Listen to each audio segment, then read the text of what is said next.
Okey, Assalamualaikum warahmatullahi wabarakatuh. Bertemu saya lagi dalam channel Cahaya Airwork. So, pada hari ini, cikgu bercadang untuk nak menyambung sesi pembelajaran secara maya ini pada musim PKPB ini, di mana pembelajaran PDPR telah diketengahkan dan semua guru-guru di Malaysia semuanya telah menjalankan tugas dengan baik. So, korang kena bagi 2 thumbs up untuk cikgu-cikgu yang telah berusaha untuk mengajar murid-murid walaupun masih berada di rumah. Okey, so tanpa buang masa lagi, cikgu sekarang nak mengajar kepada topik bagi silibus tahun 6, iaitu unit 5, iaitu pemeliharaan dan pemuliharaan. Jom kita sama-sama belajar. Let's go.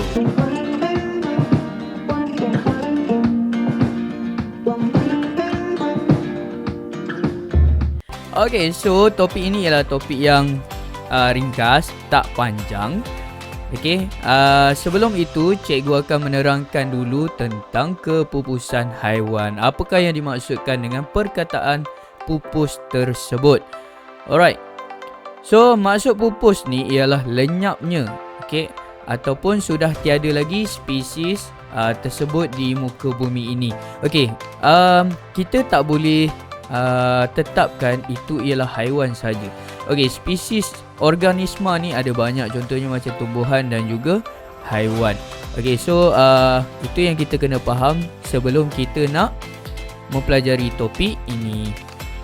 Okey, di sini cikgu ada menunjukkan beberapa contoh. Ada dalam 2-3 slide yang ke hadapan pun akan menunjukkan beberapa contoh haiwan yang sudah pupus. Contohnya seperti T-Rex. T-Rex ni ialah salah satu daripada spesies dinosaur, macam apa, Triceratops. Okey, dan kita ada burung dodo, kita ada kuaga, kita ada mammoth. Okey, kalau biasanya kalau kita tengok cerita kartun animasi Ice Age, ada ditunjukkan beberapa watak ataupun diketengahkan beberapa watak yang haiwan dia telah pupus. Contohnya macam kita tengok mammoth. Mammoth ni dia seakan-akan macam gajah. Okey, dan kalau kita tengok ada juga harimau bertaring lengkung dalam watak yang diketengahkan di dalam animasi Ice Age tersebut. Alright, so next kita akan tengok gambaran di mana yang ini ialah burung dodo. Okey, kalau kita tengok yang dekat sini, nama pun burung. Okey, dekat bahagian badan dia ni, kita tengok dia lebih cenderung pada bentuk macam apa, ayam Belanda tu kan. Okey, dan dia punya bahagian depan ni masih sama lagi, semua burung ada paruh macam yang ada dekat sini.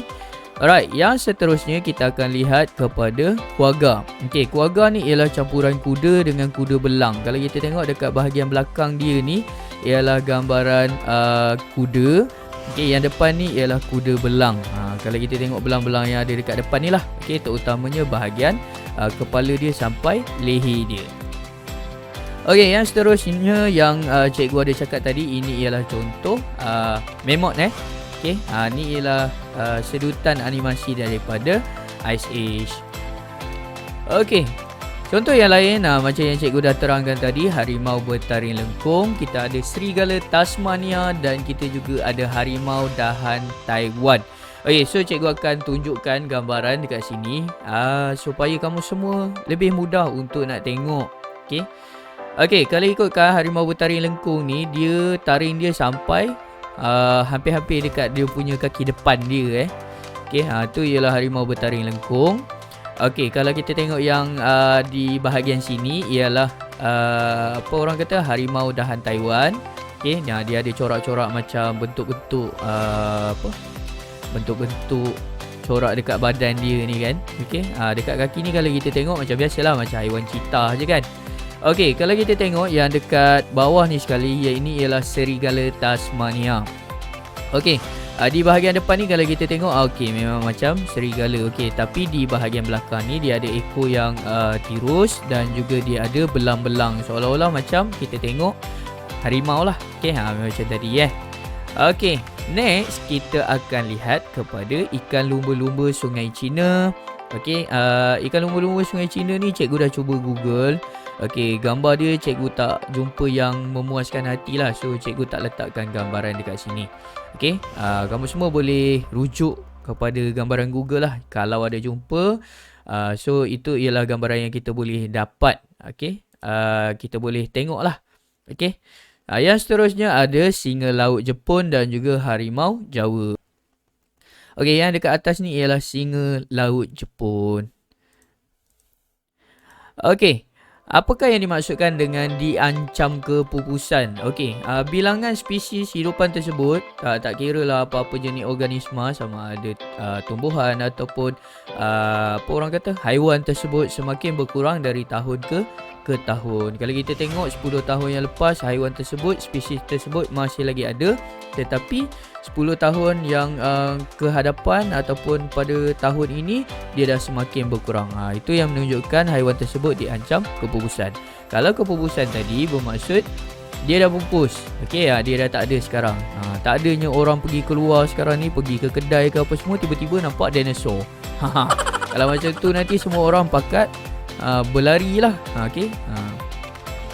Okey, contoh jenis tumbuhan yang diancam kepupusan. Okey, tadi kita dah tengok. Sekarang ni kita beralih kepada contoh jenis tumbuhan yang diancam kepupusan. Sekejap lagi cikgu akan terangkan haiwan pula yang diancam kepupusan. Okey, contohnya seperti anggrek merpati. Okey, kita ada periuk kera, kita ada Rafflesia, kita ada orkid selipar dan juga kacip Fatimah. Okey, ada beberapa lagi contoh yang cikgu akan terangkan, tapi yang ni ialah beberapa contoh yang paling mudah untuk diingati. Okey, kalau ikutkan dekat sini cikgu nak memberi sedikit trivia ataupun info tambahan. Okey, mungkin dia tak ada sentuh, tetapi cikgu nak ceritakan juga. Okey, untuk periuk kera dan bunga Rafflesia ni, okey, iaitu bunga yang terbesar ni. Okey, kedua-dua tumbuhan ini ialah tumbuhan karnivor, di mana seperti yang kita semua sedia maklum, karnivor ni ialah makan daging kan. Takkanlah tumbuhan ini makan daging, tetapi ada cerita di sebaliknya mengapa dikategorikan sebagai karnivor. Okey, so untuk periuk kera dengan Rafflesia ni, dia ada macam kantung. Okey, macam ni kalau kita tengok, yang ni memang jelas obvious yang dia ada kantung, di mana apabila tibanya musim hujan ke kan, air hujan tersebut akan masuk ke dalam kantung bagi periuk kera tersebut. So apabila dah masuk dalam kantung tersebut, okey, serangga contohnya seperti semut ke kan, dia akan masuk ke dalam kantung bagi periuk kera tersebut. Lama-lama nanti dia akan terurai di dalam kantung periuk kera tersebut. Sama juga dengan bunga Rafflesia. Okey, that's why lah kita kategorikan dua jenis tumbuhan ini sebagai tumbuhan karnivor. Alright, yang berada di penjuru atas ni, ini ialah tumbuhan anggrek merpati. Okey, yang ada dekat bawah ni ialah orkid selipar. Kalau kita tengok betul-betul, dia nampak macam kasut perempuan lah. Okey, biasanya kalau orang perempuan ni kan, dia orang ada pakai kasut tumit tinggi tu kan. Ada juga yang jenis bentuk macam ni. Okey, okey. Next, kita akan tengok juga tumbuhan lain yang diancam kepupusan. Contohnya seperti tongkat ali, cengal, keruing, meranti dan juga pokok bakau. Okey, tumbuhan-tumbuhan ini biasanya dijumpai dekat tepi tasik dan juga turutan 1 sampai ke 4 tu biasanya kita jumpa dekat hutan yang tebal. Okey, sebabnya tumbuhan-tumbuhan ini ialah tumbuhan berskala ataupun bersaiz besar. Okey, kalau kita nak ikut saiz pemeluk kita ni kan, dia lebih lagi besar dia dan kebanyakannya berakar banir. Akar banir ni maksud dia akar dia tinggi. Okey, macam yang ada dekat gambar rajah ni dia tinggi-tinggi. Tinggi daripada aras tanah lah. Okey. Alright, kalau kita tengok pokok bakau ni pula ialah pokok yang orang kata dia ada akar yang panjang. Salah satu daripada cara tumbuhan berlindung daripada iklim. Okey, di mana dia ada akar yang panjang supaya dia lebih stabil dan dia juga dapat menyerap lebih banyak air. Okey. Alright, yang seterusnya cikgu nak ceritakan. Okey, cengal, keruing, meranti ni ialah orang kata jenis-jenis pokok yang mempunyai kualiti dan dia sangat-sangatlah mahal. Okey, dan mengambil bertahun-tahun lama masa untuk menjadikan dia ialah pokok yang matang. Okey, dan besar lah. Okey, jadi kos untuk nak ambil dia pun sangat mahal lah, berbanding zaman sekarang yang orang lebih cenderung untuk nak gunakan bahan-bahan konkrit untuk sesuatu pembinaan. Kalau ikutkan zaman-zaman dulu, orang guna contoh macam kayu jati, orang guna untuk nak buat tiang rumah kan. Sebab apa? Tiang jati ni dia punya kelebihan dia tidak dijilat api lah kalau contoh berlakunya sebarang kebakaran. Alright, so kita akan tengok kepada contoh jenis haiwan yang diancam kepupusan. Tadi kita dah tengok tumbuhan, sekarang kita beralih kepada haiwan pula. Itu yang cikgu maksudkan, organisma ni bukan hanya tumbuhan tetapi haiwan juga terlibat. Contoh haiwan yang diancam kepupusan iaitu badak sumbu, tapir. Tapir ni ialah sama maksud dengan tenuk. Dan kita ada gajah, harimau, panda. So kita akan tengok gambar rajah dia. Kita ada badak sumbu, kita ada tapir ataupun tenuk, dan kita ada juga panda. Untuk gajah dengan harimau kita dah biasa tengok. Aktiviti yang mengancam haiwan dan tumbuhan. Sebenarnya ada 3 faktor utama yang mengancam haiwan dan tumbuhan. Yang pertama sekali, cikgu nak terangkan dulu tentang aktiviti manusia. Aktiviti manusia ni terbahagi kepada 3 juga pecahan dia, iaitu pembalakan tanpa kawalan. Di mana pembalakan secara haram berlaku tanpa boleh dikawal, dan kebanyakannya akan tebang pokok tanpa lihat kepada tahap tempoh matang bagi sesuatu pokok tersebut. Itu sebenarnya punca yang berlaku. Sebabkan pembalakan juga akan berlakunya banyak lagi fenomena yang akan terjadi. Contohnya seperti tanah runtuh kan, dan sebagainya. Dan begitu juga akan kehilangan habitat bagi haiwan-haiwan serta tumbuh-tumbuhan tu sendirilah. Yang kedua, pemburuan haram secara berleluasa. Semua sedia maklum pemburuan haram ni ialah benda yang aktiviti yang tidak bagus, tidak baik, yang mengundang kepada kehilangan habitat bagi sesuatu hidupan. Disebabkan pemburuan haram ini akan mengundangnya kepupusan yang menyebabkan kebanyakan spesies haiwan yang agak rare orang kata ni kan, kebanyakannya semakin lama semakin pupus dan semakin berkurangan. Populasi dia dah tak sama macam 10 tahun yang sudah dengan sekarang. Yang seterusnya, penerokaan kawasan. Disebabkan oleh penerokaan kawasan ni telah menyebabkan banyak hidupan, contohnya seperti haiwan berpindah daripada satu tempat ke satu tempat yang lain. Macam yang ada dekat gambar rajah ni. Yang kedua, kita akan melihat kepada bencana alam. Contoh bencana alam ialah seperti banjir, gempa bumi, dan juga ribut taufan. Cikgu akan terangkan. Banjir tadi disebabkan oleh penebangan pokok secara berleluasa akan mengundang kepada banjir. Semua sedia maklum pokok ni, kalau ada banyak pokok, satunya dia dapat mengekalkan ekosistem.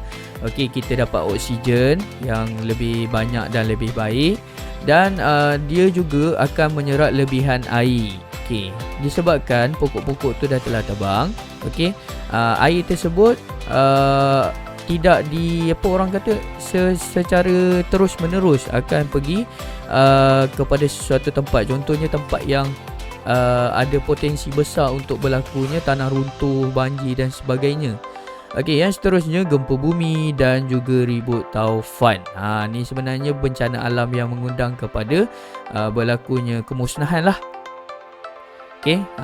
Alright. So ini ialah gambaran-gambaran dia. Yang atas ni ialah banjir, yang ni ialah gempa bumi, dan yang ketiga ialah ribut taufan.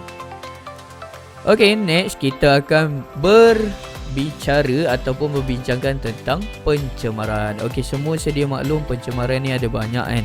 Okey, so cikgu akan terangkan satu persatu lah. Okey, first kali iaitu pencemaran air. Contohnya berlakunya tumpahan minyak dekat suatu kawasan berair, contohnya macam dekat sungai ataupun laut, yang mengundang kepada kemusnahan sesuatu spesies hidupan. Contohnya macam kita tengok tumpahan minyak ni, dia menyebabkan lapisan laut ataupun lapisan sungai tersebut telah tertutup. Tertutup apa? Tertutupnya oksigen untuk masuk ke dalam sungai. Ini yang berlakunya satu istilah yang diketengahkan, iaitu BOD. Iaitu apa dia? Biochemical Oxygen Demand. Okay, cikgu kaitkan cikgu lebih suka murid-murid untuk tahu perkataan-perkataan tersebut. Sebab apa? Bila kita banyak tahu pasal sesuatu input, kita akan lebih curious. Kita akan ada satu sifat nak tahu lebih. Okay.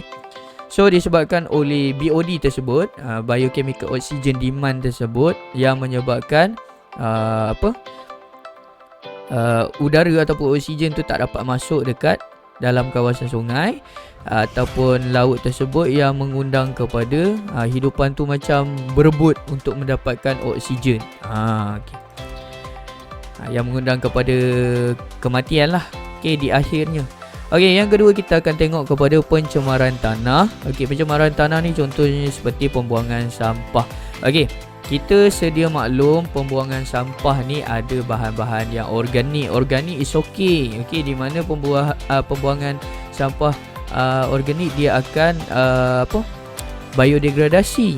Tetapi untuk pembuangan sampah yang jenis bukan bahan organik ni, contoh macam plastik apa semua kan, dia ada bahan kimia dia, okey, yang akan mengundang kepada pencemaran tanah. So tanah tersebut akan jadi tidak subur.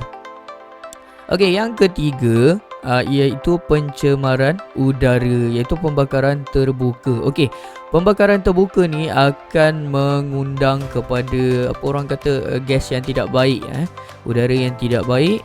Okey, dia akan melepaskan banyak karbon dioksida yang akan mengundang kepada apa orang kata tahap udara yang tak berapa baik untuk kesihatan manusia, terutamanya manusia dan juga haiwan. Begitu juga dengan tumbuhan juga. Okey, pembakaran terbuka ni akan menyebabkan apa orang kata faktor kesihatan juga akan terganggu untuk organisma iaitu manusia pun tergolong dalam organisma juga. So dia akan membahayakan semua hidupan lah, senang cerita. Okey, pemeliharaan dan pemuliharaan haiwan dan juga tumbuhan. Okey, so usaha-usaha pemeliharaan dan pemuliharaan ni kita perlu laksanakan bagi menyelamatkan haiwan dan tumbuhan yang diancam kepupusan. Okey. Dekat sini ada dua frasa yang diguna pakai. Kalau kita tengok dekat glossary, okey, untuk perkataan ni ada dua contohnya iaitu pemeliharaan dan juga pemuliharaan. So kita tengok dulu dekat pemeliharaan. Okey, pemeliharaan ni ialah usaha mengekalkan. Maksudnya benda tu dah memang sedia ada, tapi kita nak kekalkan kepada keadaan asal haiwan dan juga tumbuhan daripada musnah. Okey, kalau pemeliharaan kita nak pulihkan kembali, tapi kalau untuk pemeliharaan ni maksudnya haiwan ataupun tumbuhan tersebut dah ada, cumanya kita nak kekalkan dia kepada keadaan yang asal.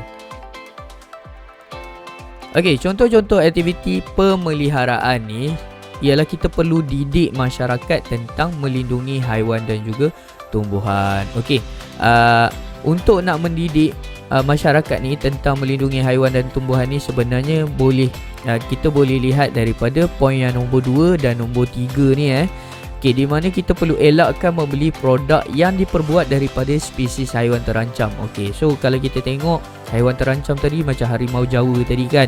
Okey, ada yang diguna pakai juga kulit buaya dan sebagainya, yang diguna pakai untuk membuat apa orang kata pakaian, Okay, ada yang dibuat untuk menjadikan apa orang kata beg tangan, tali pinggang, beg dompet, beg sandang dan juga sebagainya. Okay, so apabila kita nak gunakan dia punya kulit dia, jadi nak tak nak kita perlu bunuh haiwan tersebut untuk mendapatkan dia punya kulit dia. Okay, kalau kita nak siap dia waktu dia masih hidup, okay, agak sukar. Jadi biasanya pemburuan haram ni akan mengundang kepada aktiviti ni lah, di mana akan ada wujudnya produk-produk yang diperbuat daripada kulit-kulit haiwan. Okey, yang ketiga, menganjurkan kempen menentang pembalakan dan juga pemburuan haram. Okey, so macam yang cikgu dah cakap tadi, pembalakan dan pemburuan haram ni akan mengundang kepada ekosistem yang akan terganggu. Sebabnya kita memerlukan tumbuhan untuk mengekalkan ekosistem, di mana ada wujudnya oksigen, okey, yang dibekalkan daripada tumbuhan kepada organisma seperti haiwan dan juga manusia. Poin yang keempat ialah mewartakan spesies haiwan dan tumbuhan sebagai spesies yang dilindungi. Okey, so kita perlu ada satu badan berwajib, okey, supaya mereka dapat menempatkan spesies-spesies haiwan dan senaraikan spesies-spesies haiwan dan tumbuhan tersebut yang perlu kita lindungi sebelum dia mencapai tahap haiwan-haiwan yang sudah pupus. So sebelum nak jadinya proses pupus ni, kita perlunya ada sifat untuk memelihara yang mana yang sedia ada. Okey, contohnya cikgu akan tunjukkan gambar ajar dekat sini, di mana beg tangan ni diperbuat daripada kulit haiwan. Okey, dan juga kempen Go Green, iaitu Say No to Plastic, di mana yang cikgu dah cakap tadi, pembuangan sampah yang tidak terbiodegradasi seperti plastik ini akan mengundang kepada kemusnahan kita punya ekosistem ataupun benda yang dah ada secara semula jadi. Okey, contoh-contoh aktiviti pemeliharaan yang lain, kita perlu mewartakan hutan sebagai hutan simpan. Sebenarnya ada banyak hutan simpan dekat Malaysia ni, nanti cikgu akan tunjukkan gambar ajar. Okey, dan menebang pokok terpilih saja. Okey, dekat sini maksud dia ada proses di mana kita perlu pilih pokok-pokok yang sudah matang sahaja untuk ditebang. Bukannya pokok yang baru saja ditanam beberapa tahun dan kemudiannya ditebang begitu sahaja. Sebab proses untuk penumbuhan dan pematangan sesuatu pokok tersebut mengambil masa yang agak lama. Okey, yang ketiga, menguatkuasakan undang-undang dan juga peraturan. Okey, undang-undang untuk penebangan pokok, okey, pemburuan haram, itu semua ialah tergolong dalam aspek menguatkuasakan undang-undang. Okey, yang seterusnya, mewartakan taman laut. Okey, ni yang berkaitan dengan laut lah. Ini ialah gambaran. Okey, cikgu kreditkan gambar-gambar ni cikgu dapat daripada www.tempatmenarik.my, sebab dalam gambaran tersebut sangat cantik gambar-gambar yang telah diambil. Okey, di mana kita lihat kepada hutan lipur Puncak Janing, iaitu di Kedah, dan juga Maliau Basin di Tongok, Sabah. Sebenarnya ada banyak, tapi cikgu cuma muatkan 2 gambar aja saja. Ini ialah contoh. Kod-kod lah kalau ada murid yang tengok channel cikgu ni ada dekat Kedah, so bolehlah pergi yang mana yang dekat. Tempoh PKPB ni semua orang tidak boleh merentas negeri. Okey. Alright, dan yang seterusnya yang mana yang berada di Sabah, okey, ada dekat Maliau Basin. Okey. So bolehlah check out dekat Google, okey, yang mana yang dalam tempoh PKPB ni, okey, yang mana yang dekat bolehlah pergi tempat tersebut, insya-Allah. Okey, sekarang ni kita beralih kepada maksud pemeliharaan, iaitu usaha mengembalikan haiwan dan tumbuhan kepada keadaan asal. Maksudnya dah mati. Okey, so kita nak kembalikan balik haiwan dan tumbuhan tersebut kepada keadaan asal. Okey, mungkin ada yang bertanya, cikgu, adakah memot boleh dikembalikan? Okey, memot tak boleh. Okey, sebab apa? Perubahan musim. Itu sebab berlakunya kepupusan haiwan tersebut. Okey. Contoh yang lain, kita akan tengok contoh-contoh aktiviti pemeliharaan. Kita akan mendirikan pusat rehabilitasi. Okey. Maksud rehabilitasi dekat sini ialah pusat pemulihan. Biasanya kalau kita dengar rehab ni bukan ke tempat untuk orang nak pulihkan orang yang ketagihan dadah. Ya betul, Itu sebab digunakan perkataan rehabilitasi ni. Sebab ini ialah kita nak dirikan satu pusat yang akan memberi pemulihan kepada haiwan ataupun tumbuhan tersebut. Dua-duanya akan dapat manfaat lah. Yang kedua, mendirikan pusat perlindungan dan juga pusat pembiakan. Kita nak lindung dan kita nak make sure, kita nak pastikan pusat pembiakan tersebut dapat memberi impak kepada populasi sesuatu spesies tersebut. Contohnya macam kita bawa sediakan satu tempat khas untuk orang hutan contohnya, supaya kita dalam satu di bawah satu pengawasan, supaya kalau dia haiwan ni, spesies ni berada di dalam hutan, kita tak tahu dia punya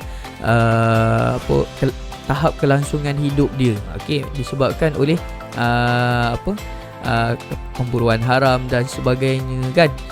Dan juga ada berlakunya kemusnahan, penerokaan kawasan yang menyebabkan mereka dah hilang habitat asalnya. Bila adanya pusat perlindungan ni, dapatlah mereka duduk dekat satu tempat tu dengan selamat. Yang ketiga, menanam semula pokok. Ini ialah proses yang akan mengambil masa yang lama untuk pemeliharaan ni. Dia bukannya ambil masa setahun dua dah jadi pokok yang besar, pokok yang matang, tak. Dia akan mengambil masa yang sangat lama. Ini ialah gambaran contoh. Ni orang hutan, di mana mereka disediakan satu pusat perlindungan. Sebiji macam mereka berada dekat habitat asal mereka. So itu saja untuk pembelajaran bagi unit 5 bagi silibus tahun 6 ini. Cikgu harap kamu semua boleh memahami dengan lebih baik. Kerana topik ni ialah topik yang ringkas sahaja, jadi cikgu rangkumkan semua di dalam satu video sahaja. Cikgu harap kamu semua boleh belajar. Jangan lupa untuk klik like, share dan subscribe channel cikgu. Jangan lupa komen dekat ruangan komen supaya ada penambahbaikan di dalam channel cikgu. Sampai bertemu lagi untuk topik yang akan datang. Assalamualaikum. Bye.